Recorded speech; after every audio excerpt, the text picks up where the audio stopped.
Images are being released of the Iran-linked drone attack on a Saudi oil facility through satellite images. To talk more about it and what the damages that occurred so far to the markets is our foreign affairs expert, Lisa Daftari. Lisa joining me via Skype from Los Angeles. Lisa, oil spiked as high as 20%, but settled back down to about 10% for an increase recently. What do we know about these Saudi oil strikes? Well, the strikes are significant, and they're significant for reasons other than what the media is telling you. The media is telling you that this is like, half of Saudi Arabia's supply, and it's going to put, some sort of lacking in the world supply, and that it'll mean, the biggest jump in oil prices we've ever seen in history. These are all hyperbole. As you said, it settled right back into about 8 to 10% increase, and we'll see a kind of a correction as we go on. But of course the markets are going to react to something as shocking, I would say, as something like this. You didn't expect a extra regional player to go after another player's oil fields. We haven't seen that in a while, other than in the context of actual war. So it's significant with regards to Saudi supply, probably about 5%. I don't think this is much more significant than that. But this, with regards to what's going on with the heightened tensions with the Iranian regime, with Iran denying what's going on, with the U.S. pointing fingers, with the opportunity that it opens up for many other players in the oil arena, so to speak, I think this is quite significant. But with regards to a lot of the reports that we were seeing from last night through this morning, I think a lot of them are exaggeration. Will North American energy companies in the United States and Canada really benefit from the Saudi supply disruption? Sure, I mean there's an opportunity to do so, but knowing the Middle East and the usual suspects and the usual oil suppliers, they won't allow the price of oil to go to a place where they will be outcasted. At the same time, does this open up the possibility that others can get into the game? Of course it does. Donald Trump has already said that we will offer up supplies in the U.S. I know Canada has supply. Again, the opportunity, the potential is there. But let's rewind for a bit here. What was Iran's calculation in all of this? Did the Iranian regime really think that by hitting the Saudi supply that they would be entering the scene again and they'd be able to sell oil again? This only tells us one thing, that the Iranian regime is truly suffering under the very direct and targeted sanctions, particularly the ones that aim to curb Iran in its oil sector, in the selling of oil and collecting funds. But we know that Iran has barrels of oil waiting, with China, with India, with other players that are willing to buy cheap oil. And I think maybe perhaps their plan backfired, and this only makes other people look better, like the Saudis, like the U.S. in the oil sector. Perhaps Canada can get in there. We have a lot of other players that can get in there. But again, this is more significant in a geopolitical stance than anything else. I know people who watch the markets, my husband being one of them, was just studying the numbers on a Sunday when this took place over the weekend, waiting to see how this would affect the markets, waiting to see how this would truly come out in terms of numbers on Monday morning. And I don't think it's as significant as we thought it would be, but it will be significant politically going down the line. A new report out says U.S. President Donald Trump says it's incorrect that he's willing to meet Iran with no conditions whatsoever. Tell me more about that.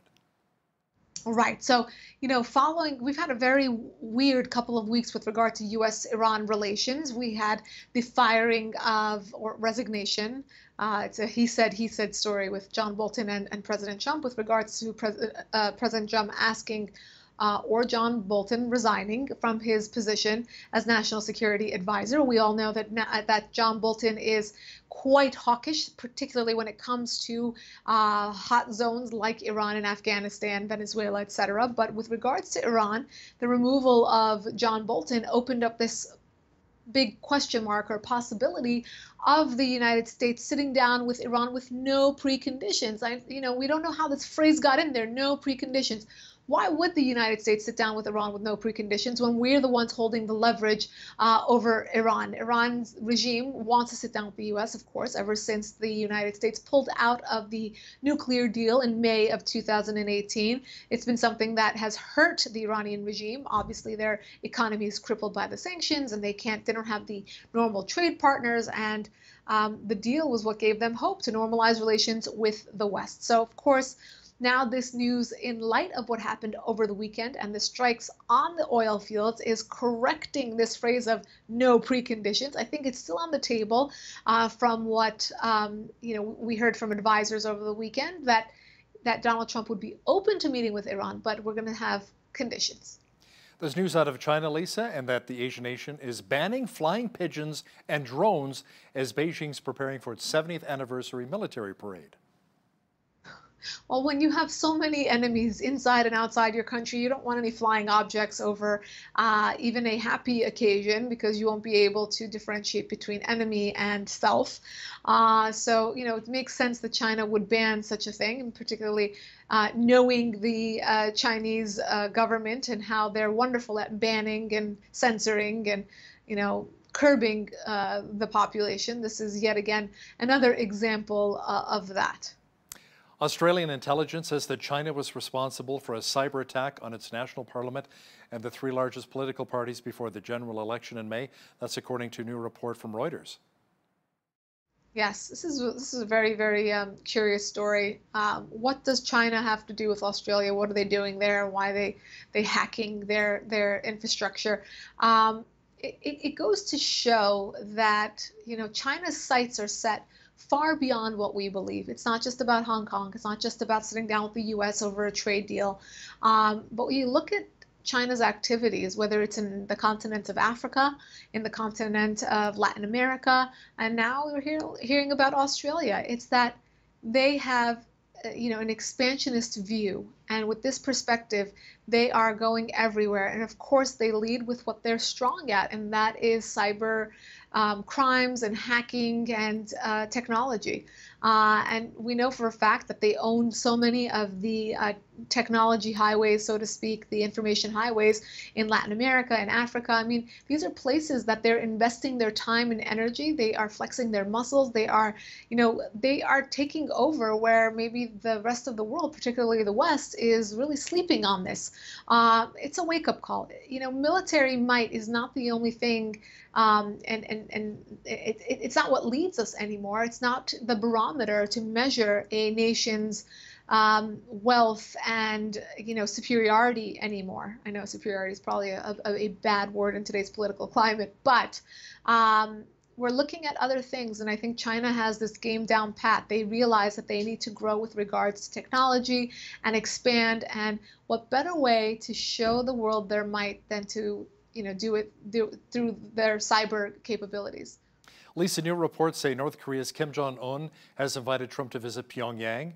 Now, with new North Korea-U.S. talks highly likely, will a deal result? Who knows, right?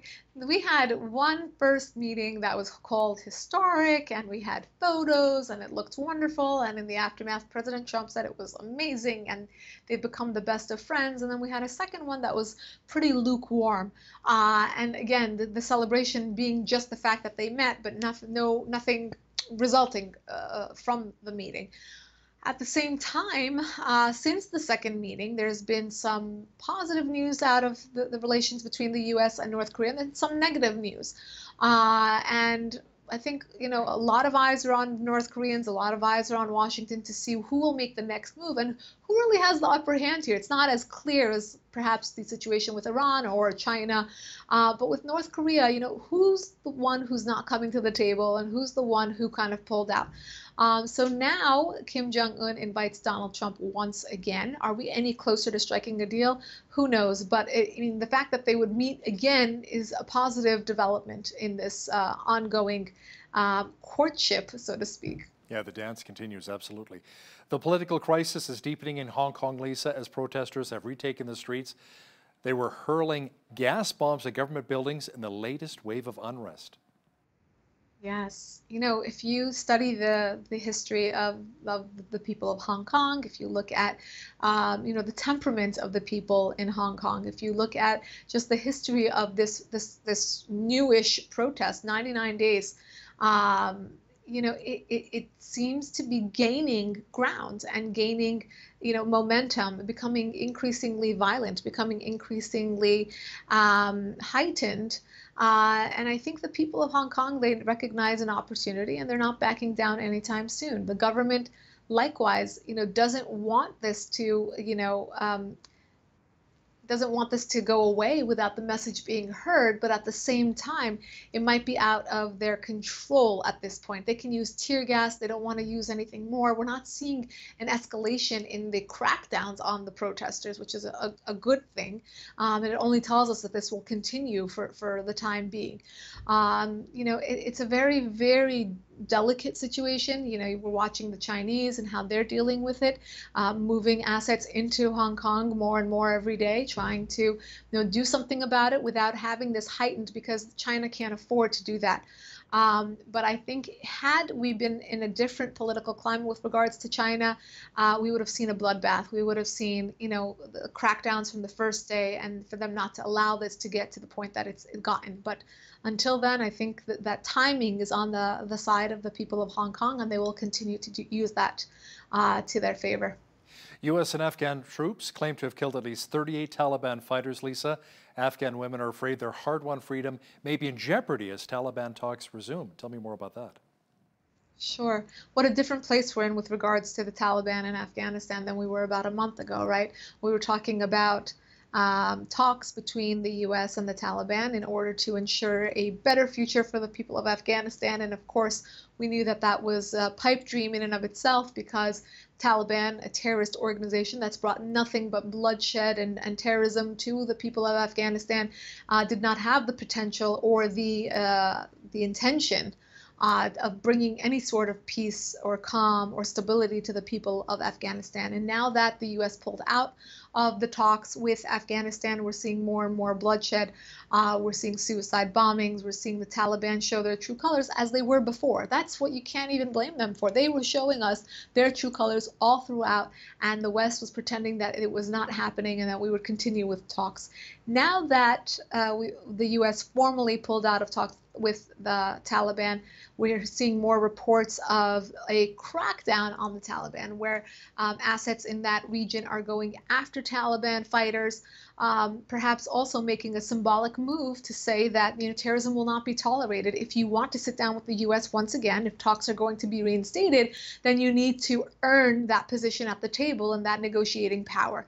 Of course, the people of Afghanistan have always been, for decades, they've lived with this instability, and of course now more than ever, women are worried, children are worried, people who are in this position of vulnerability are worried that they will go backwards in time, because their future is so dim that they have to almost count on the Taliban, a terrorist organization, to take them to the next chapter, to take them to the next place in their history. And that's a very, very bleak future.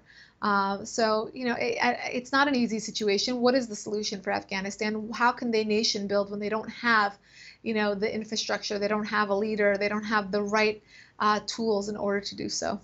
Tunisia is holding only its second free presidential poll since the 2011 uprising that toppled ex-President Ben Ali that sparked the Arab Spring. Lisa, 26 candidates, including 2 women, are running in the election. Yeah, it's a very interesting election. We have outliers that are leading in the last count. I don't know if the final call was made yet, but the guy who's in the lead is, came out of nowhere. Of course, you have a nation where there was a dictatorship. The Arab Spring changed all that. This is their second election. They're trying their best at nation building. They're trying their best to hold a democratic election of sorts. And we know that that has a very different meaning for all different countries, particularly ones where there really isn't a true democracy, but perhaps a one that aspires to be democratic, like I should say, ish. Um, so they're trying their best. And I think the election, just the fact that so many people can run, that women can run, that people who are even in jail, the second runner-up, the guy who was actually slated to win, was running from prison, a media mogul of sorts. But the guy who I think is most in the lead right now, he has about 19%.